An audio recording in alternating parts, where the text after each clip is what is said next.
नमस्कार दोस्तों तरबूज की खेती में कम समय लगता है और मुनाफा ज़्यादा होता है। ऐसे में लागत भी ज़्यादा लगती है।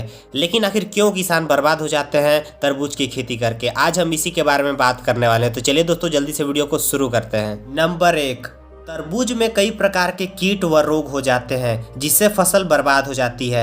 अगर आपने फसल को शुरुआती 1 महीने तक संभाल कर रख लिया तो ऐसे में आप ज़्यादा मुनाफा कमा सकते हैं। यानी कि इसके लिए शुरुआती 1 महीने बहुत ही महत्वपूर्ण होते हैं जहां हमें फसल को बचाना होता है। दोस्तों तरबूज की बुआई और रोपाई जनवरी से मार्च तक होती है।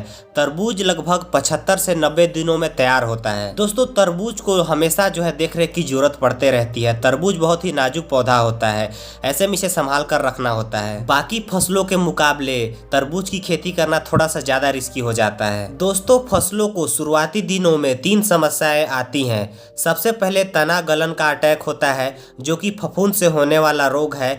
इसमें जड़ें पतली होकर पौधे सूख जाते हैं, इससे पूरा फसल बर्बाद हो जाता है।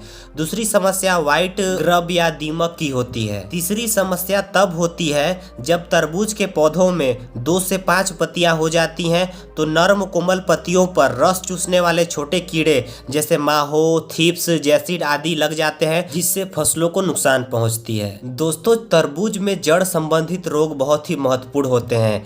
ज्यादातर लोग ऊपर की पत्तियों को देखते रह जाते हैं और जड़ की तरफ ध्यान ही नहीं देते, जबकि जड़ में ही सबसे ज्यादा रोग होते हैं, इन्हीं में ज्यादा खतरा होता है। अगर तना गलन रोग होता है तो उसके प्रबंधन के लिए जैविक विधियों ट्राइकोडर्मा और स्यूडोमोनास का घोल 5-5 मिलीलीटर प्रति लीटर पानी में मिलाकर पौधों की जड़ों में डालें, लेकिन थोड़ा सा गुड़ भी मिला लें। दोस्तों तरबूज के पौधों पर रस चूसक कीड़ों का हमला और बचाव, अब इसके बारे में बात करते हैं।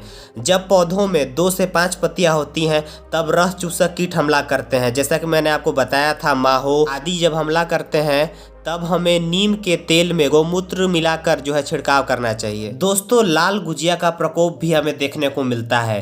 तरबूज के पौधों के बड़े होने पर लाल गुजिया का भी प्रकोप होता है। कृषि वैज्ञानिकों के मुताबिक किसान घर पर नीम, धतूरा, लहसुन आदि जैविक कीटनाशक बनाकर इसको नियंत्रित कर सकते हैं। दोस्तों जब फल आने लगते हैं तब फल छेदक मक्खी फ्रूट फ्लाई नुकसान पहुंचाती हैं। ये छोटी सी मक्खी तरबूज की फल पर ही डंक मारती हैं और उसे नुकसान पहुंचाती हैं, जिससे फल सड़ जाता है। दोस्तों चलिए अब हम तरबूज की खेती के लिए उसके बीज के बारे में बात कर लेते हैं। तरबूज की खेती के लिए उन्नत बीज, पहला है सुगर बेबी, दूसरा है आपका पूसा बेदाना, तीसरा है अर्का ज्योति, चौथा है आसाई यामतो। इन उन्नत किस्म के बीजों का आप उपयोग कर सकते हैं। दोस्तों अगर आप सुरक्षित तरीके से तरबूज की खेती करना चाहते हैं तो फरवरी माह में आप बुआई करें। इससे आपको पैदावार भी ठीक ठाक मिलेगी और रेट भी आपको ठीक ठाक ही मिल जाएगा। दोस्तों मार्केट में जिसका माल सबसे पहले आता है सबसे ज्यादा मुनाफा वही कमाता है, ये बात तो आप जानते ही होंगे।